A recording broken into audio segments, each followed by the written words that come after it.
Hi, everyone. So this is Mark Simpson-Vos, and I'm the Wyndham Robertson Editorial Director at the University of North Carolina Press. And I'm here today with two of my authors. It's great to be with them. I have Katherine Marino, who is a professor at UCLA, and her book was published by UNC Press a little more than a year ago called Feminism for the Americas, The Making of an International Human Rights Movement.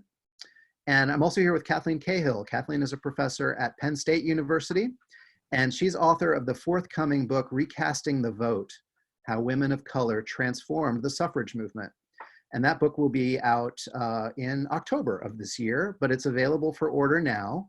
And if you want to learn more about these books, you can go to the press's website, www.uncpress.org.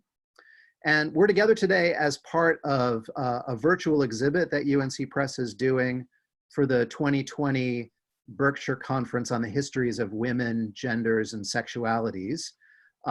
We can't be together in person, even though we had hoped to be in Baltimore, but it's great to be able to be together for this conversation today.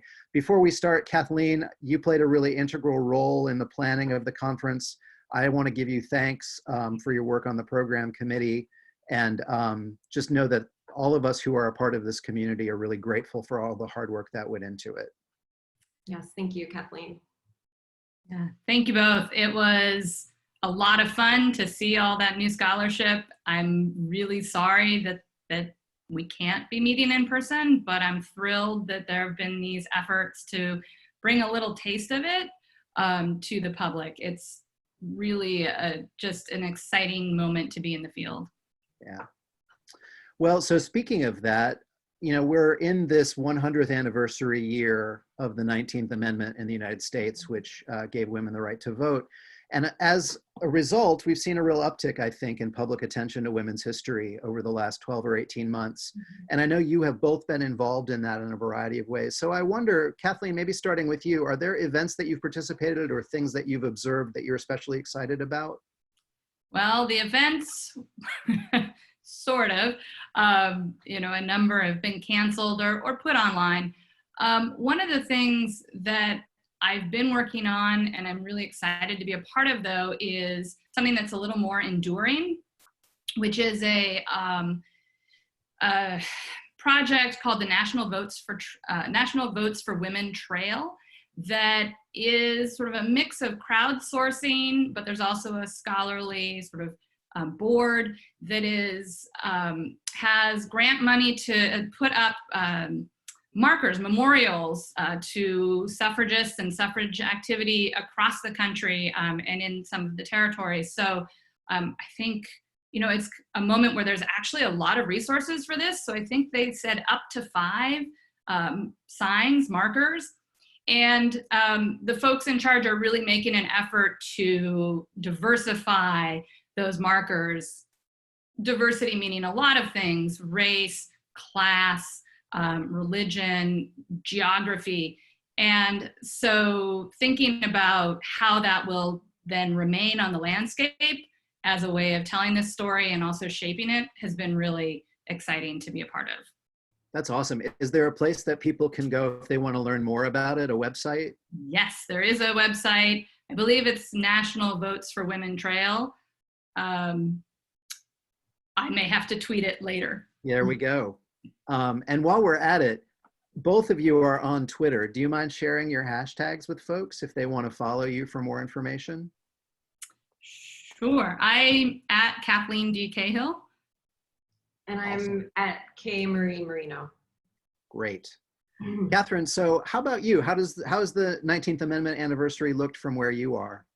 Yeah, well, something that I've been involved in with UC colleagues is putting together a Suffrage and Empires syllabus. It's through this UC consortium on the history of women, gender, and sexuality in the Americas. And this was convened by Judy Wu at UC Irvine, Lisa Matterson and Ellen Hartigan O'Connor at UC Davis, Rebecca Jo Plant at UC Davis. And then we've really gathered, you know, dozens of graduate students as well as other colleagues together.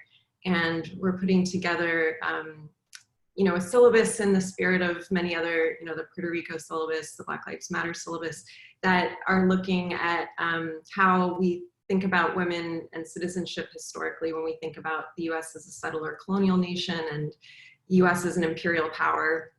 So here, Kathleen's work is being drawn on in the syllabus, and we're thinking through, Puerto Rico, and women's activism in these places, as well as how the US's emergence as this global imperial power shaped sort of Anglo-American feminist demands as well. So that's probably the one of the key things I've been working on, but I've been watching other events with interest and following. I have been really excited by just all of the conversation there is right now on social media, new books, TV shows on women's political history and activism.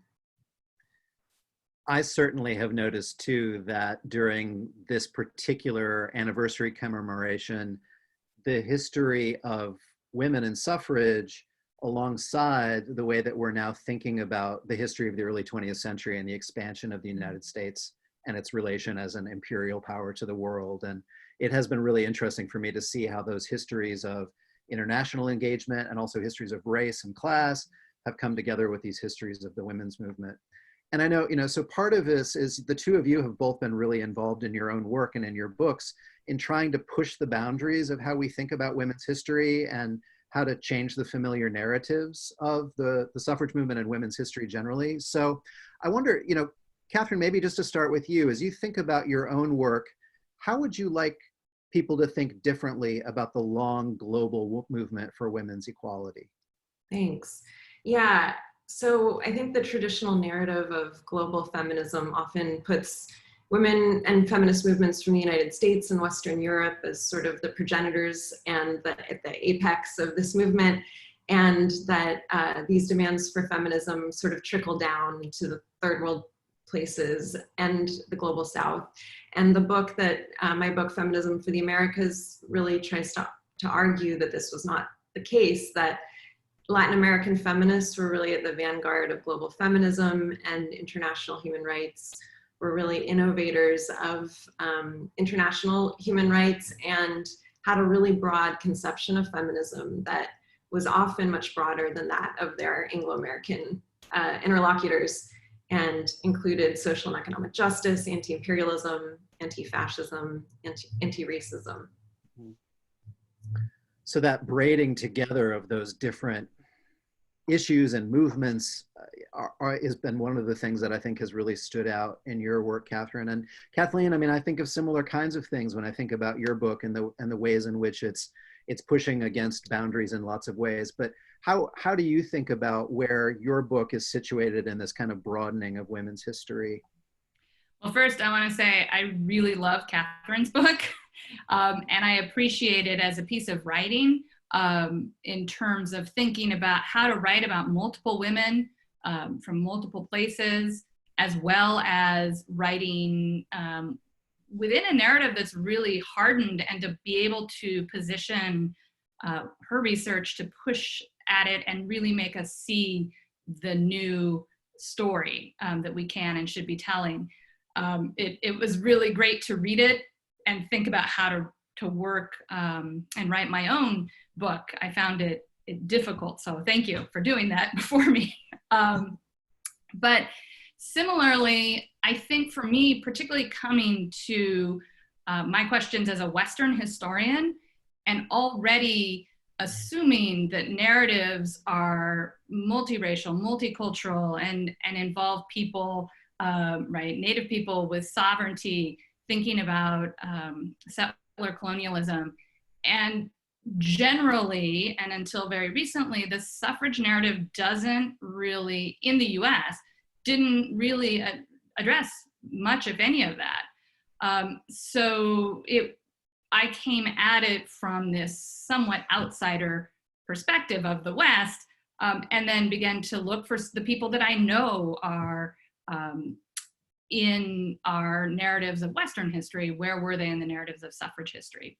And I think one thing that my work does, by looking at 6 different women from multiple different groups, I'm able to talk about the way that race functions in the United States in multiple ways. There are multiple different kinds of racism that women, non-white women, had to confront when working for suffrage, but also, and I think more importantly, the multiple reasons that those women of color wanted suffrage, right? Asking why they were involved in this activism opens it up to the other kinds of concerns that they had that white middle class and upper class women really don't have. So it really reveals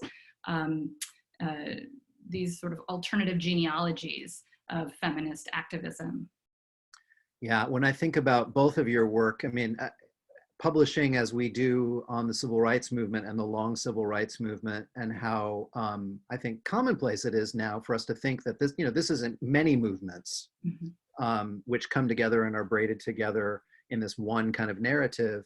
And I think, both of you have really shown in your work that the women's movement is also many movements that have, that braid together, but also come apart, and that we need to really think about the people and the geographies and the challenges by bigger forces that come into play.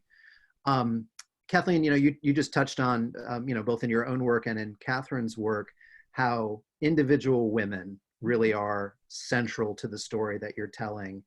And, really what stands out to me, having worked with both of you, is how you really have given us a new cast of heroines, a new cast of characters here to help think about a movement that, frankly, most people just kind of, they have 3 or 4 names. There's the Elizabeth Cady Stantons, and then it's like, Susan B. Anthony, But I have loved being introduced through your work to a much different cast of characters.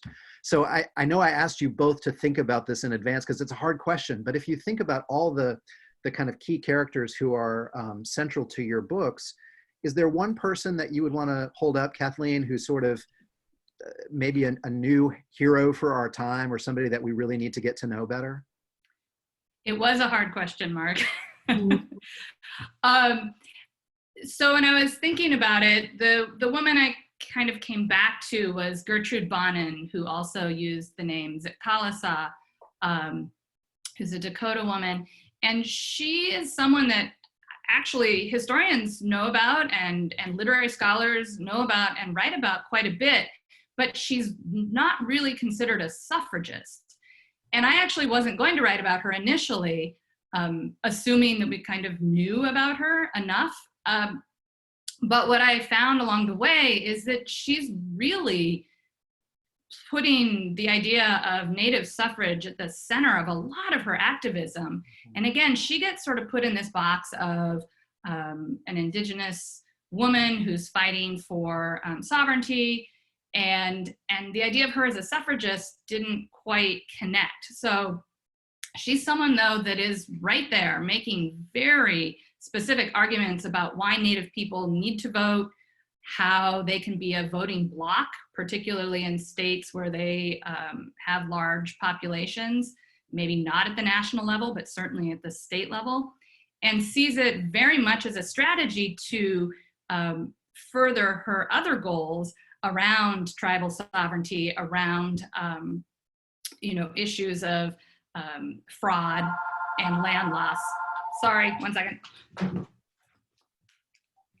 Okay, it's still gonna ring, I apologize. It happens. I'll go ahead and mute myself and let Katherine answer. Okay, well, that's so fascinating, and I can't wait to read your book, and also just really appreciate how you're looking at women from different racial and ethnic groups who had different investments in the vote. One question I want to, hear from you more at some point is how you chose these 6 women, and how, if there are other people who you had thought about that you didn't end up, including. But anyway, cannot wait to read your book. One of the most, the person who I came back to for my work was a woman named Clara Gonzalez, who is a Panamanian feminist. She's probably the least well-known person in my book. Both among Latin Americanist, scholars as well as U.S. scholars. I think in general, I think the history of Panama gets sort of overlooked and seen as just a product of U.S. empire, but she was There's just a rich social movement history in Panama that includes feminism, also includes anarchism and socialism, and she was influenced by all of these currents in her really anti-imperialist feminism that sought a really broad goals for social and economic rights for women, not only in Panama, but throughout the Americas, really everywhere under US empire, and also, also demands for US, Panamanian sort of control over the Panama Canal and Canal Zone. And she was a member of the Inter-American Commission of Women, this intergovernmental feminist group that's really sort of at the heart, one of the organizational hearts of the book. But she was really had an ambivalent relationship with the US feminist who led it, Doris Stevens. She also in 1926 made the first proposal for what was, became the goal of that commission, international treaty for women's rights, which was calling for basically a proto-human rights treaty before the UN's Universal Declaration of Human Rights existed. She also was an anti-fascist and collaborated with leftist feminists in Cuba and Mexico. So I just find her totally fascinating, and yeah, I think that she deserves to be better known. She was a suffragist also, started the first suffragist movement in Panama. I can't emphasize enough how much I have loved working with the two of you because of how much I learned about the subjects at the heart of your book. And this collective biography approach, I think, is one that's really powerful for a lot of readers, you know, that being able to stay close to individual lives, but then to think about them in big networks of big ideas. I think it really speaks to people. And I think that's one of the strengths of both of your work, is that you figured out how to use those very specific individual lives in time and place to show us a much, much bigger story. So part of telling that story, I know for each of you, has been some special sleuthing that you've had to do. So historians have to find sources. And I know from talking to both of you that there have been some real challenges in trying to piece those sources together. So I wonder for the, especially for the historians in the audience and for some of the students who might be watching, are there particular challenges you faced in the research for your book, and how can you talk a little bit about how you tackled those challenges? Katherine, maybe we can start with you, working with this multilingual, multinational archive. Right. I mean, time and money were sort of, having to, and going to all of these, going to different places. It just took a very, very long time. I was realizing the whole thing probably took 12 years, start to finish from the start of graduate school. But and then cobbling together, funding to go on research trips. But I think really what was most critical to me was conversations with other historians, both in these places where I was doing research as well as in the United States. It was absolutely essential to getting my research done. The historian Kaylin Stoner, amazing historian of Cuban feminism, made it possible for me to get a research visa to go to Cuba and do research in archives there, where Ofelia Dominguez Navarro, the Cuban feminist I write about, has 2 different archives. And then the Panamanian feminist I just mentioned, Clara Gonzalez, doesn't have a public archive. And so it was challenging to even know if I was going to be able to access a private collection of papers that are now with her, grandniece. But there again, a historian in Panama, Yolanda Marcos Serra, who wrote a fabulous biography of Clara Gonzalez. I contacted her. She facilitated contact with Gonzalez's grandniece, and which enabled me to see this private collection of papers. So the book was only possible because of the generosity and sisterhood of other historians. And so I feel like that doesn't get talked about a lot when we talk about research, but it was absolutely vital. Every single trip, I was benefiting from the advice of Christine Eric, Jocelyn Alcott, Karen Rosenblatt, all of these amazing historians of Latin American feminism. So I know you both know that, I'm a big believer in books being written in community, and the way in which, a book is an individually authored thing, but it is impossible without community. And again, it's one of the things that I see manifest in both of your work. Kathleen, tell me a little bit about the, challenges that you faced and how you got past them. So I agree with the idea of just sort of conversations with people. I started this project at the University of New Mexico when I was teaching there. And one of the women I write about, Nina Otero Warren, who's a Hispanic woman in New Mexico, or Nueva Mexicana, who was a suffragist. She's quite well known in the state. A woman has written her biography. Charlotte Whaley wrote her biography. She's on murals, right? She has a lot of, people know about her there, but not necessarily as much outside of New Mexico. So I was able, in that case, luckily, to draw on sort of research that people had already done, people like Joan Jensen. But for some of the other women, they didn't have archives to the extent of, the sort of traditional archive. But something I write about in the book is that they all were very, very aware of the importance of history, the political importance of history, and who is written about and who is not, and how they're portrayed. And so all of the women that I write about were writing. They all were authors in one form or another. Many of them wrote books. And while they may not have left lots of their personal papers, they tended to place their thoughts in the publications of the day. And that, I think, has been really important. Some of them were out of print for 100 years. Laura Cornelius Kellogg was out of print until Christina Stanchu and Kristen Ackley republished her Our Democracy in the American Indian, just in, I think, 2015. So the other thing that was essential, and I couldn't have written this book without it, is the recent sort of flourishing of digital history projects and the digitizing of newspapers in particular. It was amazing to me how much conversation was happening in newspapers across the nation, for example, about Chinese feminists during the Chinese Revolution, and Chinese women in the United States who were engaging in those conversations. That was something I had never heard about, had never seen mentioned, maybe briefly in Judy Young's book on women in California, but like really nothing else. But it's all over these newspapers. And so being able to search by keyword and look for individual names, right, coming back to the idea of following women, is much easier. Those are needles in haystacks in traditional non-digitized archives. But once you can put them into your computer, you can find them. So that was really helpful. Mm-hmm. And I also just want to say that, again, speaking to generosity, the grandchildren and sort of fictional kin grandchildren of these women, right? It's only 3 or 4 generations, and people were really quite generous. Carrie Williams Clifford's granddaughter, Rosemary Clifford Wilson, shared some things with me. The First Chinese Baptist Church congregation in New York City shared Mabel Lee's papers with me, let me come in and see her space. And that generosity really was astonishing. Their memories are kept alive in a lot of those communities. And so for me to be able to come in and for them to have really welcomed me, I'm very grateful.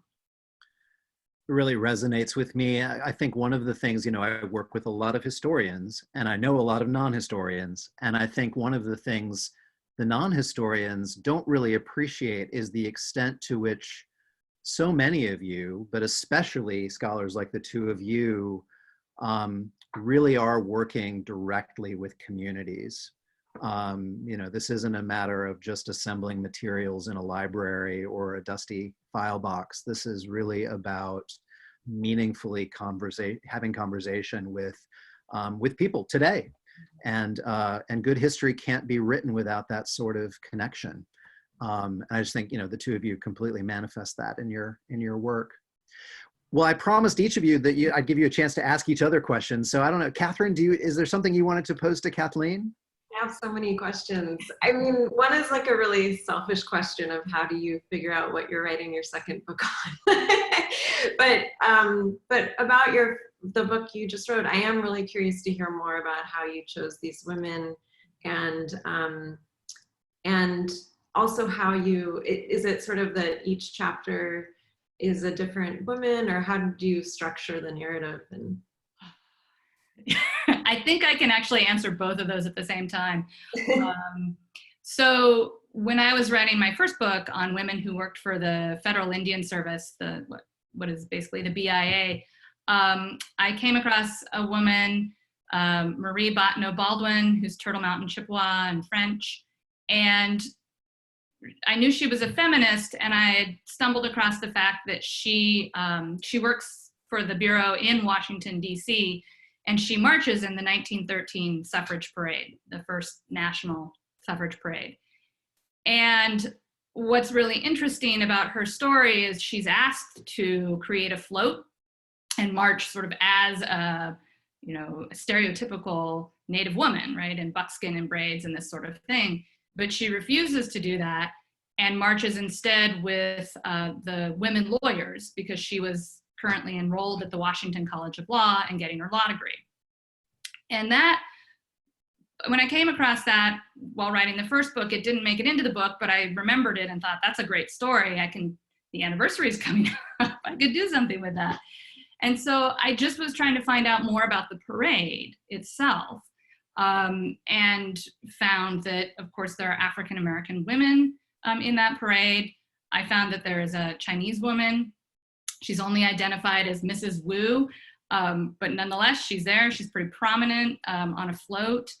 And women from every state are supposedly represented. So I initially thought the book would use the parade itself to talk about these different women and the ways that they presented themselves, but also how white suffragists were imagining them, or in the case of African-American women, trying to keep them from being visible. But it just kind of snowballed, right? That I kept finding other women in other places. So it was sort of an accretion as I was looking at the first couple of women I identified, and then found other stories that in some ways were, I could follow more easily or better represented what I wanted to say. So I had to give up the parade idea.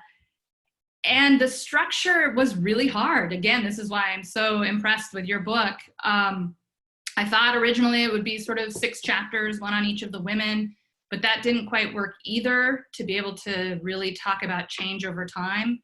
So it's currently, and how it will be, is a braided narrative where I try to use chronological sort of chunks to talk about what the women were experiencing and how they adjusted their strategies in ways that were really very smart, I think.